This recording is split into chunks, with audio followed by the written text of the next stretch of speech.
Hey guys, welcome to my channel. So today we have topic male reproductive system. So as you can see in this diagram, this is a diagram of male reproductive system.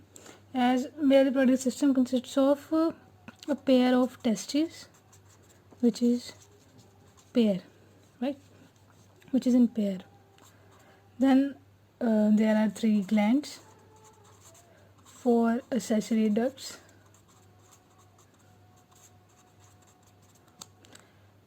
and external genitalia.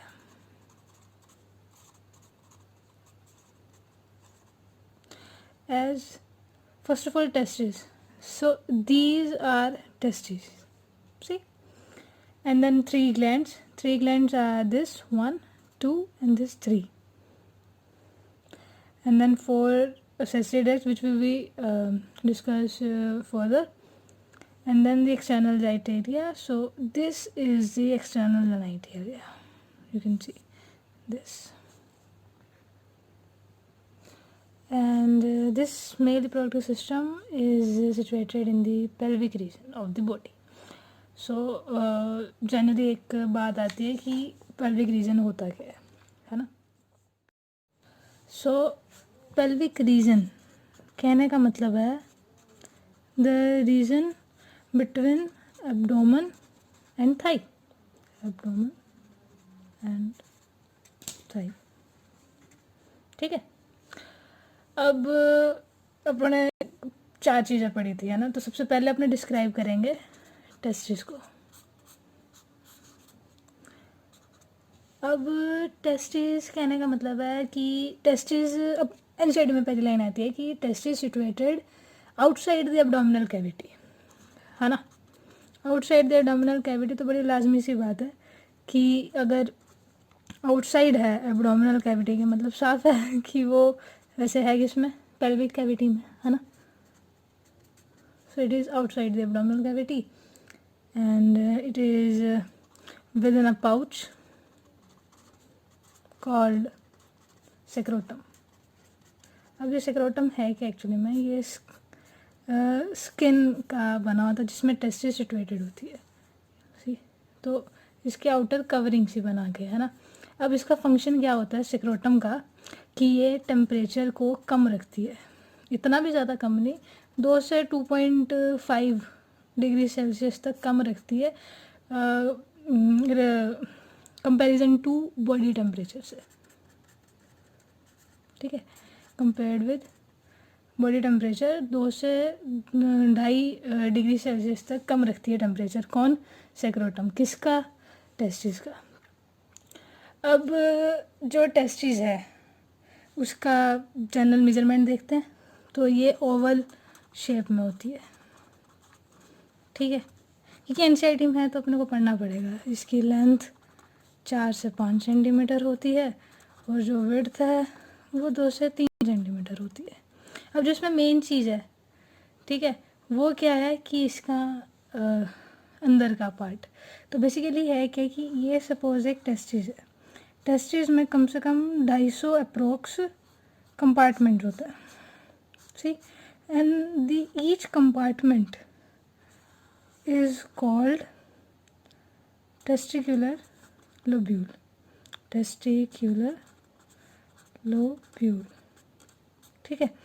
अब each testicular lobule has 3 coiled structure which is called seminiferous tubule.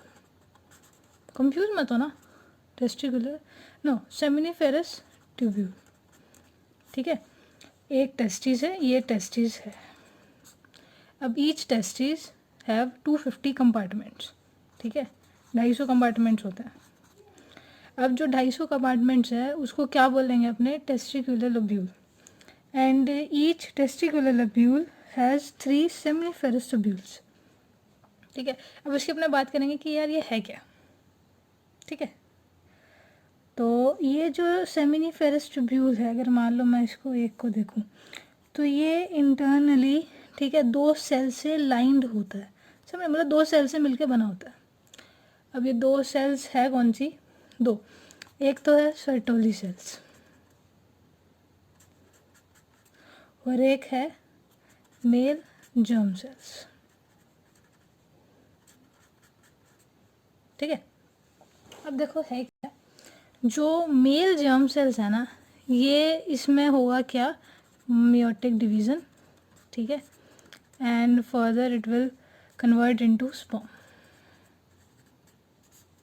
ठीक है, male germ cells है ना, और ये it leads to the formation of sperm. And जो Sertoli cells है, ठीक है, ये न्यूट्रिशन प्रोवाइड करता है। अब न्यूट्रिशन प्रोवाइड किसको करेगा, ऑब्वियसली स्पर्म सेल्स को, ये कह दो मेल जर्म सेल्स को। ठीक है, तो जो ये सेमिनिफेरस ट्यूब्यूल थी, ठीक है, ये 2 सेल्स से लाइंड होती है। ठीक है, अब ये इसमें जो 2 सेल्स है उसमें से एक सेल तो कौन सी थी, मेल जर्म सेल्स, जो कि जिसमें डिवीज़न होगा और ये क्या बनाएगा, स्पर्म। और जो दूसरा सर्टोली सेल्स वो क्या देगा, न्यूट्रिशन, किसको, मेल जर्म सेल्स को। ठीक है, अब ये अपने यहाँ पे आ जाता है दोबारा। अब ये जो इसके आसपास का, अब ये जो इसके आसपास का जो एरिया है, इस एरिया को अपने क्या बोलेंगे, स्पेस को क्या बोलेंगे अपने, इंटरस्टिशियल स्पेस। ठीक है, अब इंटरस्टिशियल स्पेस है, तो ये जो इंटरस्टिशियल स्पेस है इसमें होता क्या है, एक तो ब्लड वेसल्स। ठीक है, blood vessels and interstitial cells, blood vessels and interstitial cells. अब ये जो इंटरस्टिशियल सेल्स है इसका दूसरा नाम क्या है, लेडिक सेल्स। और ये यहाँ से इम्पोर्टेंट क्वेश्चन बनता है, जो लेडिक सेल्स है ये हार्मोन प्रोड्यूस करता है, कौन सा, एंड्रोजन या टेस्टोस्टेरोन, एंड्रोजन या टेस्टोस्टेरोन। ठीक है,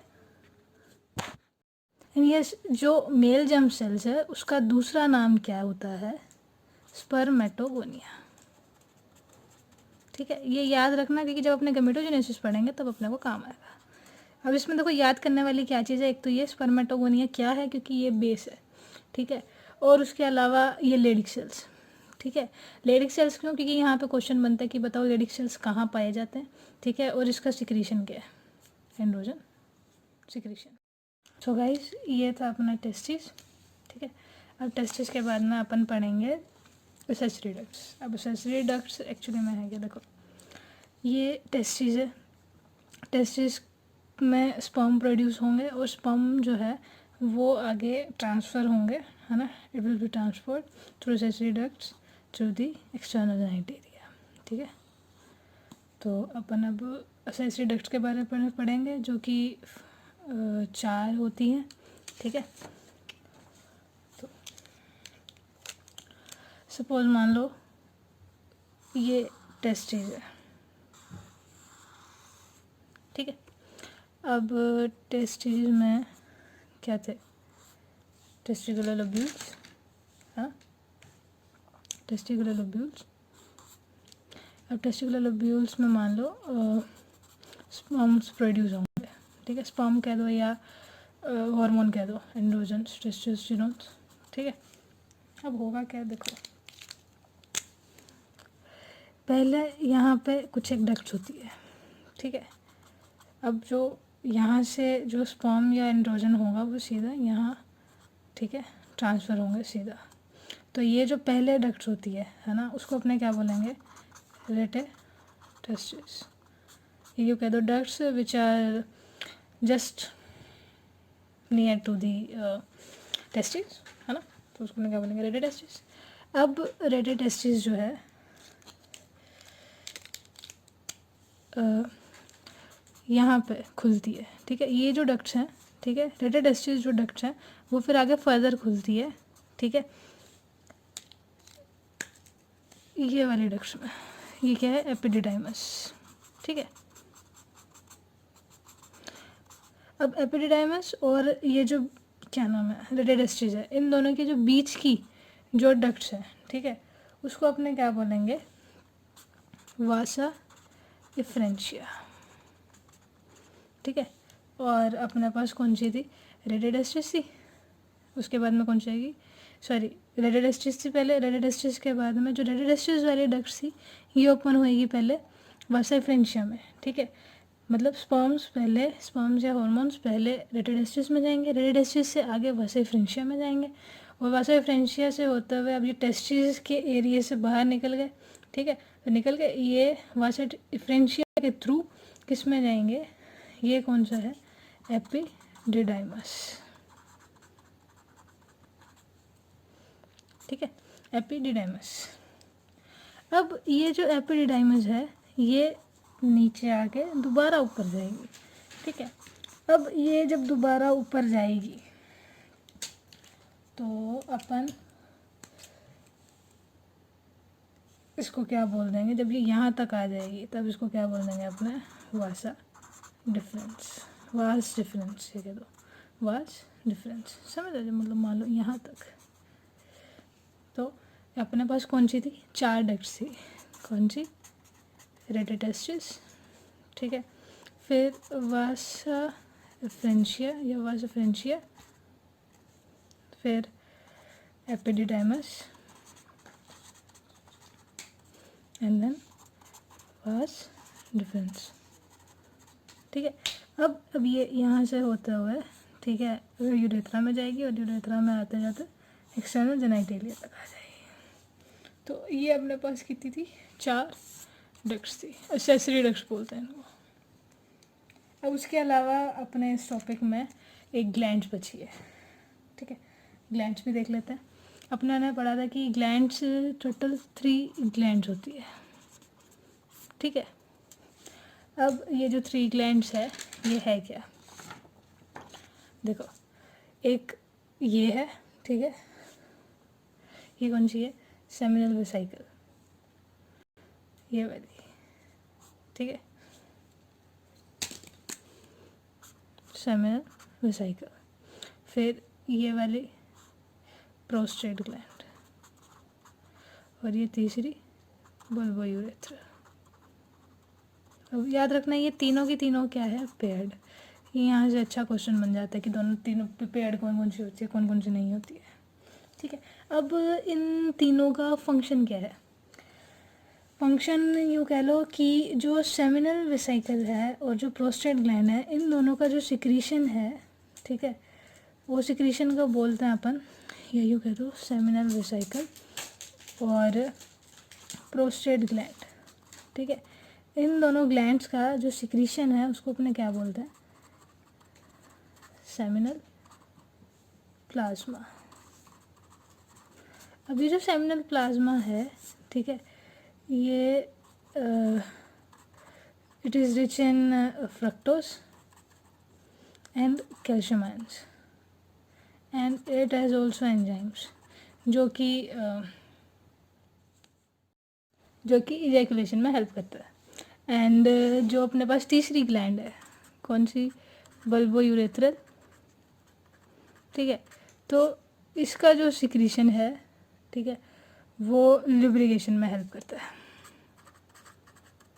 it helps in lubrication of penis. So आज के लिए बस इतना ही।